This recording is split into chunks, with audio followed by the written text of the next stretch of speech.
City of Stevens Point Redevelopment Authority meeting, recorded October 6, 2020.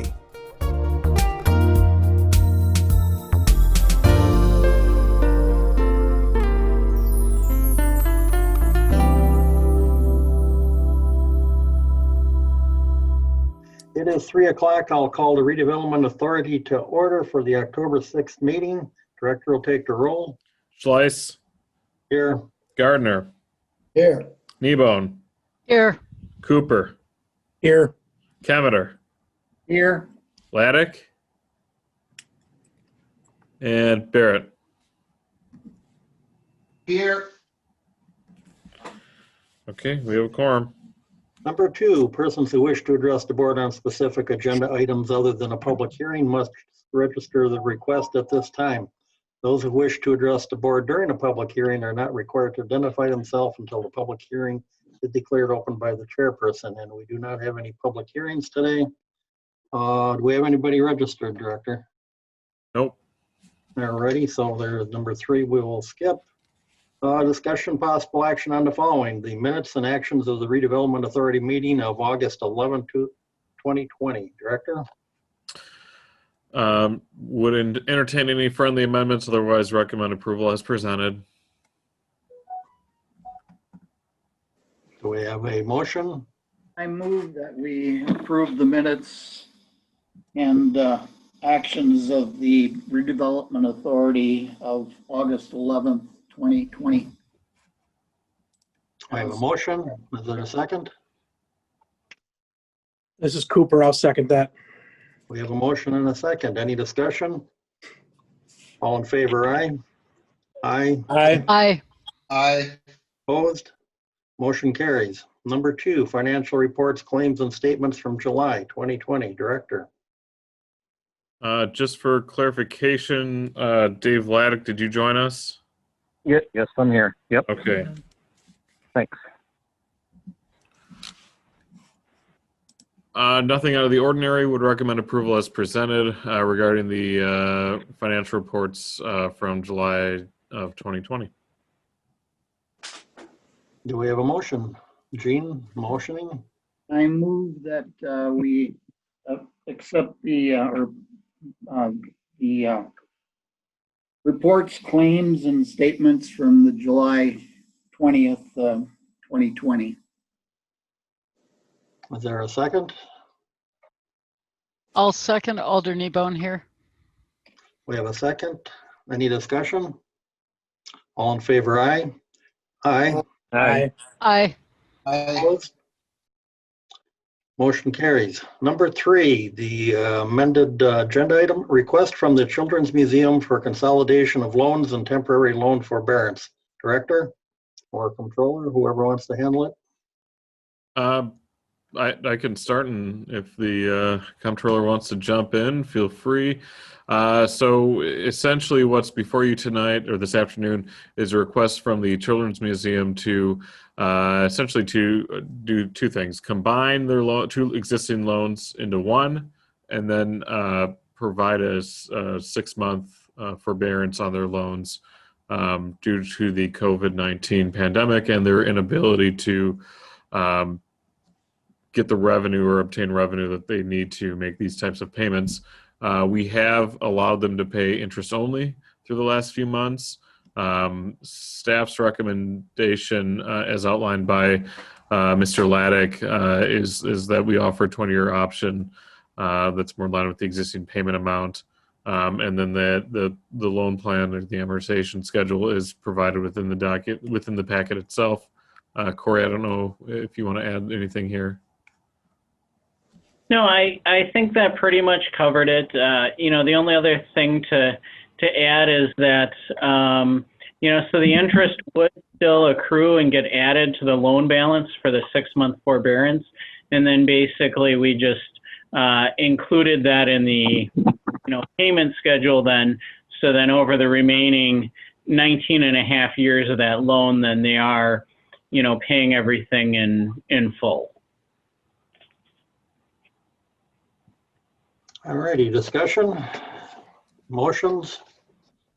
So the interest is still accruing, so we're at least getting interest on our money, and hopefully at some point in the future, we can start getting payments going again. Motion by Motion. Commissioner Lavitt, motion by Commissioner Lavitt to accept. We have a motion. Is there a second? Cameter will second. And we have a second. Discussion? I have Director? I have a Go ahead. question. Would they be eligible at all for any of that, the COVID assistance that businesses can get? Do you know, is there any, do they have any recourse other than just to be open and charge admission, or? I mean, they can operate right now. I believe they're operating on pretty limited, more or less a per request or per. I think they're doing everything by appointment. That's the word I'm looking for. And so they are eligible for a number of the COVID relief grants as a nonprofit. There's a number that are out there. Whether or not they obtain those types of grants is not up to the city or our ability to provide any additional assistance. Other questions? Yeah, John, Cameter here. I noticed Sandy is on and Rachel are on, but are they muted?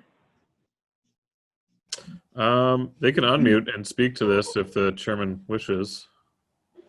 They didn't ask to address the commission, but if we've got specific questions for them.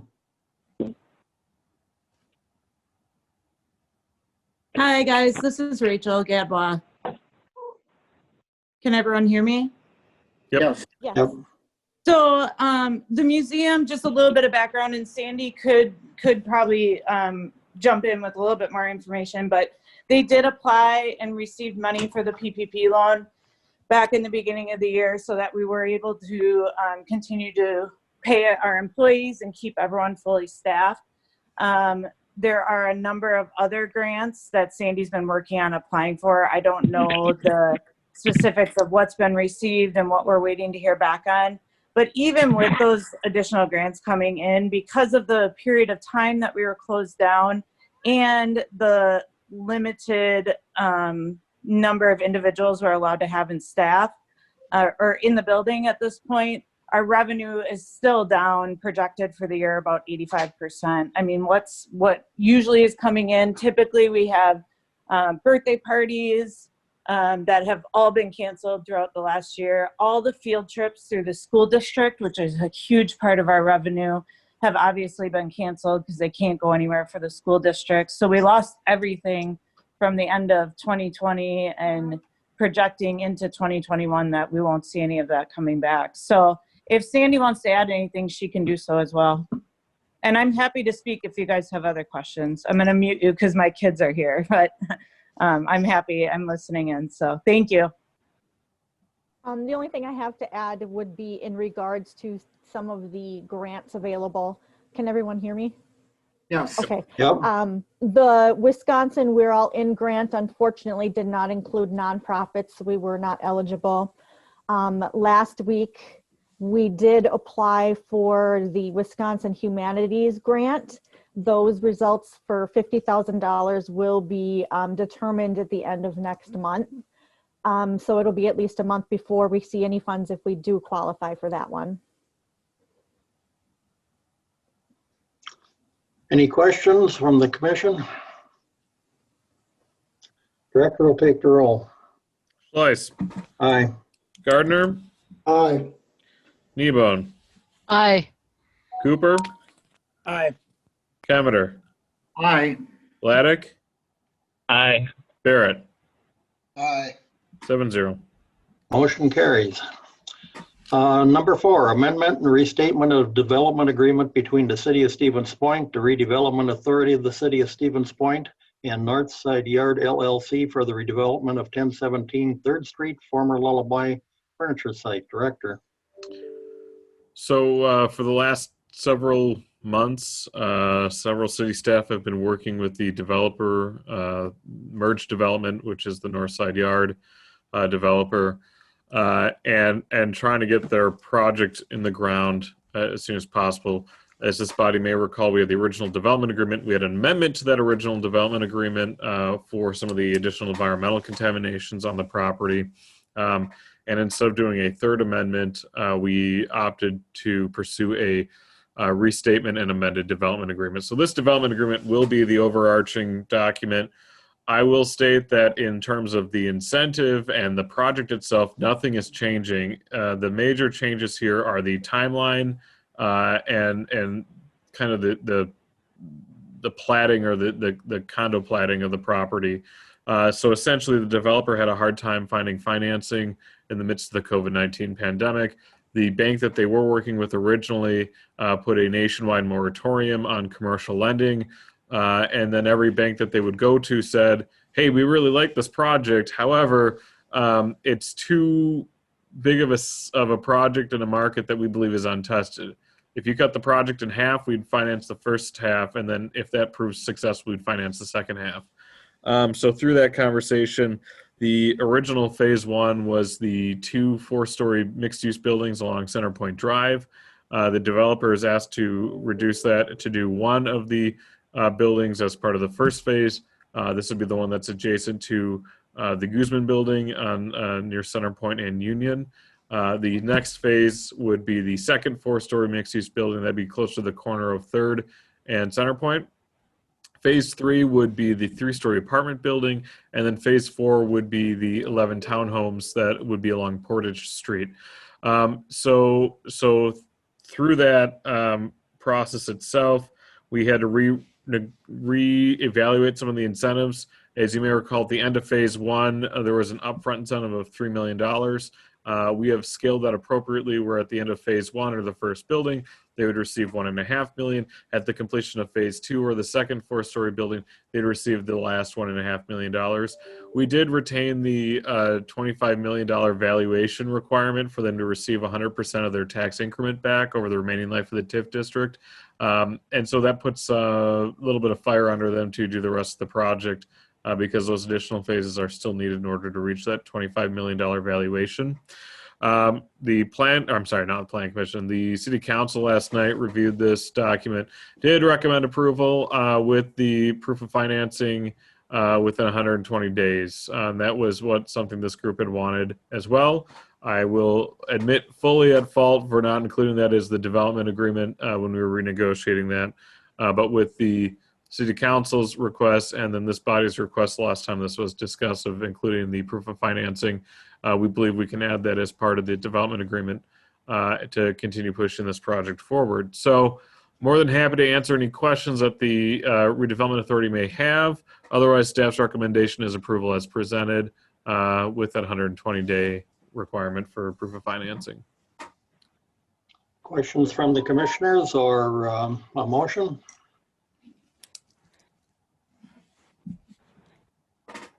Mr. Chairman, Kemeter will move that we approve the amendment and restatement of development agreement between the City of Stevens Point, the Redevelopment Authority of the City of Stevens Point, and Northside Yard LLC for the redevelopment of 1017 3rd Street, the former Lullabye property, a furniture site.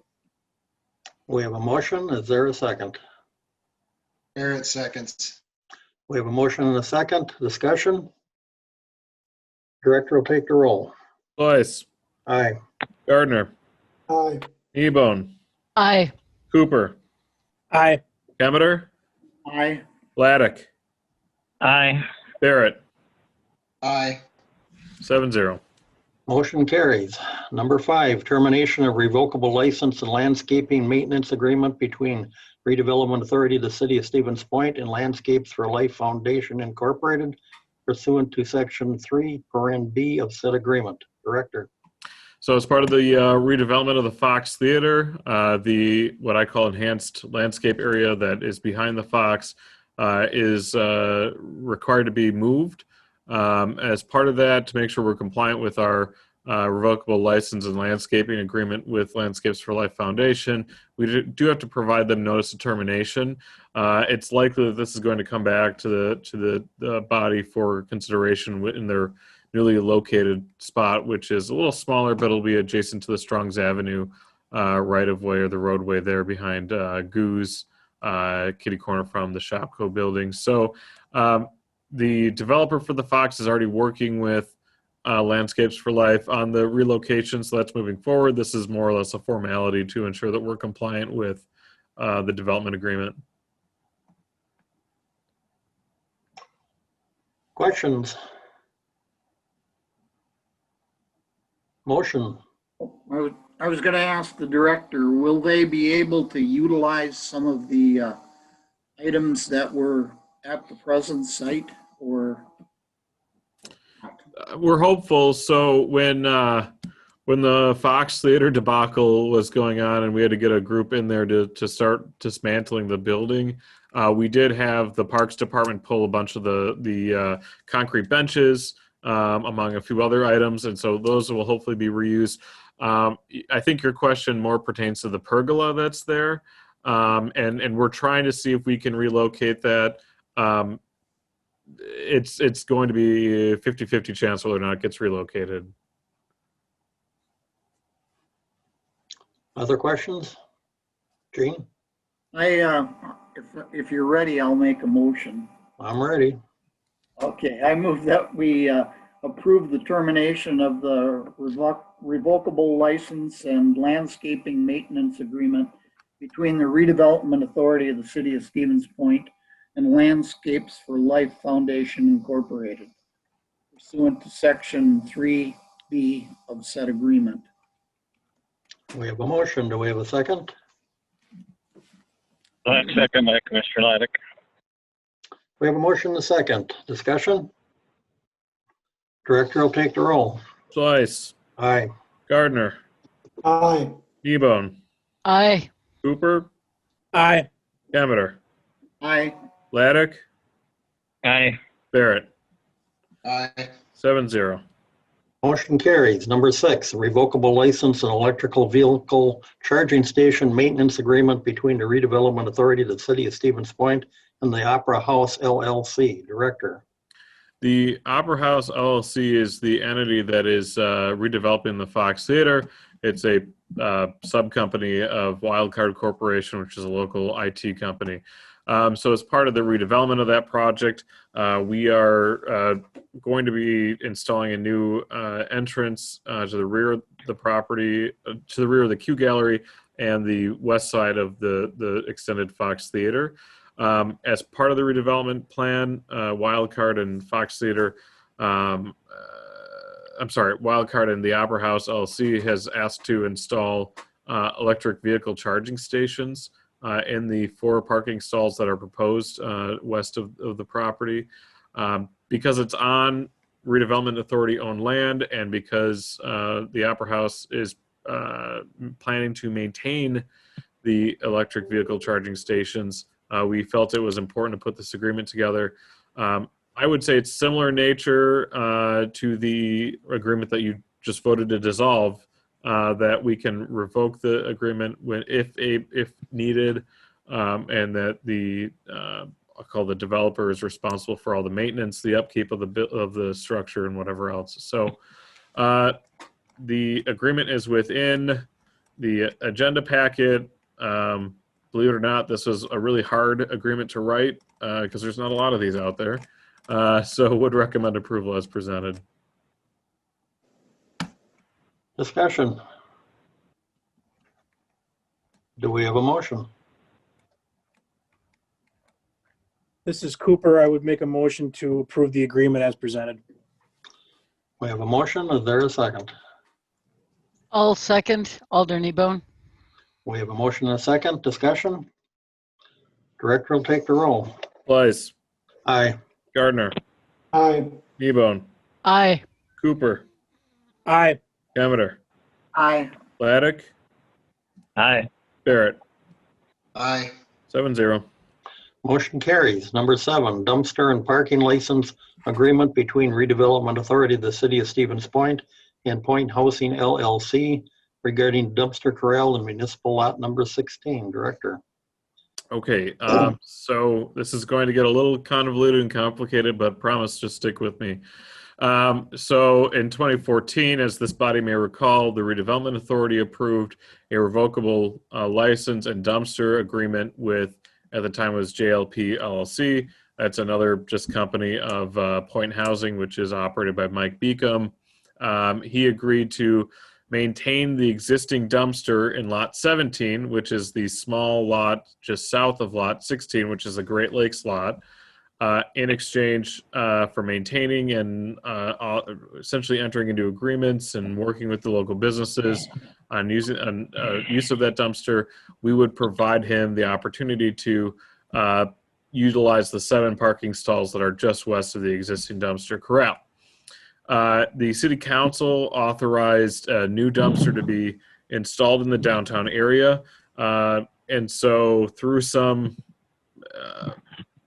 workings with the Downtown Business Alliance, Mike Beacom, and Public Works, we decided to install the new dumpster in Lot 16, which is a Great Lakes lot, and relocate the existing dumpster corral, because it's in not great shape, into Lot 22, which is behind Graffiti Sports Pub. We relocated it for a few reasons. Probably the most important piece of that is the garbage trucks need to come in, and they have a straight shot at the dumpster corrals to pick up refuse and recycling and whatever else. Versus right now, they have to stop, they have to get out, open the gates, move the dumpsters around, lift the dumpsters into their trucks, put them back, lock the gate up. This time, they'll just be able to come right in and pick it up. So there's some advantages to relocating it, and that's actually going to help with some of the costs of those who utilize dumpster in Lot 17, soon to be Lot 16. So this item and the next item kind of go together hand in hand, because the city and Mike have agreed to let Mike handle the dumpster management of that in Lot 22. So in exchange for managing the dumpsters in Lot 16 and then Lot 22, we've provided 5 parking stalls for each one. So he'll have 10 total stalls as kind of a thank you on a regular basis for parking for himself, his tenants, whatever else. We get 3 more parking stalls by the relocating the dumpster that's in Lot 17 to Lot 16. So, like I said, these next 2 items kind of go hand in hand, but at the end of the day, it makes a lot of sense for the city to approve this. Mike has done a really nice job working with the downtown businesses, and so we do recommend approval of this one and the next one as presented. Questions of the director? We could take a motion and take them both together since they're totally related to each other.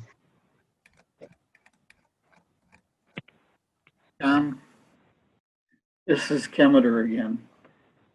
I guess I would move that we approve the dumpster and parking lot agreement between the Redevelopment Authority of the City of Stevens Point and Point Housing LLC regarding the dumpster corral in Municipal Lot 16 and the dumpster corral in Municipal Lot number 22. We have a motion. Do we have a second?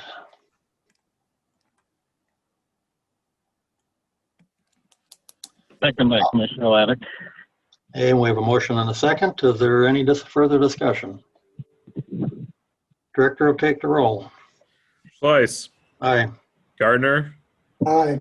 Kneebone. Aye. Cooper. Aye. Kemeter. Aye. Laddick. Aye. Barrett. Aye. 7-0. Motion for those 2 agenda items carries. Number 9, authorize executive director to accept quote from All Electric Inc. to install a vapor mitigation system at 1001 Centerpoint Drive, Mid-State Technical College. Director. During the July meeting, the Redevelopment Authority authorized me to go out and obtain 3 quotes for the vapor mitigation system at Mid-State Technical College. We walked several groups through and was hoping to get at least 3 quotes. Only one of those groups that we walked through provided a quote much lower than what we had anticipated, a $1,587.10. Every group that we talked to said that our budget was way too high, and we had gotten that number through AECom, their number crunching system. And so a number of the folks really didn't necessarily feel comfortable submitting a bid, or they were too busy to submit a bid. And so, like I said, we tried to get 3 quotes. We were unable to do it. We're trying to wrap this project up before the end of the year.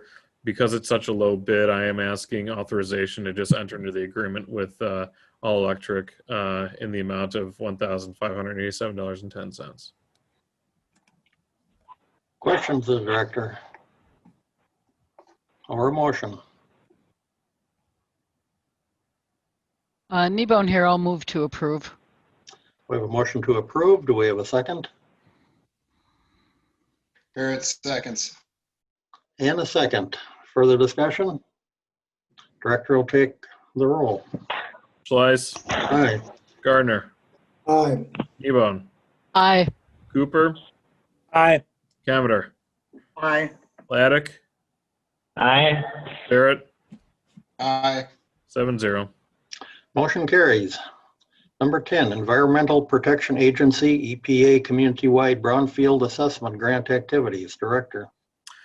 I had a great kickoff call this morning with Stantec. We are working through another round of grant applications through the same cycle, or through the next cycle. So our current grant expires in September of 2021. EPA just opened up the next round of grants for 2022 to 2025. So we are intending to submit a grant application for that, focusing again on the downtown and Division Street area. Other than that, there's nothing else to report on that specific grant. All righty. Any questions for the director? Okay, no action is needed on that. Director's update. Probably the most exciting part is the Fox Theater. We combined the Redevelopment Authority parcel and the city parcel into one, and then the Redevelopment Authority quit-claimed the north portion of that property to the city. We're hoping to close on that this week to move that project forward. They did receive Plan Commission approval last night for the beer garden to operate outside. And then they do go tomorrow in front of the Historic Preservation Commission for their updated facade plans, which includes the removal of the Fox Theater marquee. So if anyone has a place they want to put the Fox Theater marquee, please reach out to me and I'll get you in contact with the developer. That's probably the most important piece. We continue to work with the Wantas on the redevelopment of the Belkey Lumber site. COVID has really thrown a wrench in a lot of these developments, and so we're hopeful that we can have a MOU, memorandum of understanding with Wantas to move that project forward as soon as possible. We're hopeful for a spring 21 project construction date on that. And then, of course, Merge and the Northside Yard project, you consider that this afternoon. We're hopeful still that they'll be able to start footing foundation work this fall yet. So construction's been very strong in the city. It's been very busy. So you'd think with COVID it would have slowed down, but we are just gangbusters still. So we'll get final numbers put together for the end of September and October for consideration by the Plan Commission. Keep an eye out, but I think we're pushing about 90 million in new construction this year, which is a good year for us. So, Questions of the director. Gardner here. Question about the status of that church that's on Brawley and Strong's. At one point, the city was looking to take title to it. Any movement on that? Yeah, so there was, it's kind of an odd situation. The county did take it on tax forfeiture. We have been trying to work with the county on transferring that to the city or to the Redevelopment Authority. Recognize that we had an individual that was interested in doing something with the project. And the county has more or less told us that we have to go through the appropriate channels and bid on the property. We did find what I'll call a loophole in state law that says, hey, if there's a special assessment against the property, the city has the authority to purchase it for whatever's back due on taxes and whatever else. Ironically, this property has not paid their seawall assessment. So we've been looking into that possibility of acquisition. This week, we've kind of talked internally. Is this something that we still want to pursue? The developer that we were working with has expressed that they don't have a real interest in going forward with the project. So I guess at that point, it's up to the Redevelopment Authority whether or not you have an interest in bidding on that property, either for rehabbing or for demolition and redevelopment. That's something we can bring back at the November meeting if the body wishes. What are your thoughts, commissioners? Well, I think we should, Gardner here, I think we should at least discuss it. I don't know that we want to discuss it very much today, and I don't know what my opinion is, but I think we should at least discuss it. All righty, give it some thoughts. We'll put it on next month's agenda. Okay. I would think it would be, it's a corner lot if I remember. I mean, the property itself would be worth something. If nobody wants to rehab the building, at least tear it down and put something else there. Might be worth the city having, or the authority having it. The big thing is we don't have the parking lot available to us through that condemnation or taking a tax deed. So that's another wrinkle in this, is that the county has or is in the process of taking the parking lot too. That's been a big hang up, and so they recognize that that's an important piece of this. I don't know how they're going about it because I don't believe the parking lot had back taxes. I don't know if they struck a deal with the bank or what the deal was, but they do intend to combine those into one lot. Oh, good. Other questions of the director? If not, then... Gardner has one more of it. Okay. Is there, what's the status of some of the loan programs for next summer? I'm talking about the home loan programs for next summer. As it relates to budgeting for... No, I was thinking of actually the mechanics of trying to get those programs up and running for next construction year. Yep. So we were working with Paper City on doing some of the management of that. I know Mark Cordes is working on it, and I don't believe we have an update on that quite yet. We were working through how do you bill the property owner. There was a question on whether or not we could include it as part of their quarterly utility billing. There was a challenge on whether or not that should be done and whether or not there was legal to include that as part of the utility billing because it's governed out of a completely separate statewide mandate, essentially, or whether or not we do it out of the community development department on a monthly basis. And then what does that look like for my administrative staff? So we were trying to work some of that out. We haven't had a chance to dive into it any more than that. All right. And one more question, Mr. Chairman, and that would be, lost it, never mind. Other questions of the director? If not, we'll stand adjourned, and thank you everybody for taking a half hour of your busy day out to participate in this commission meeting. Thank you.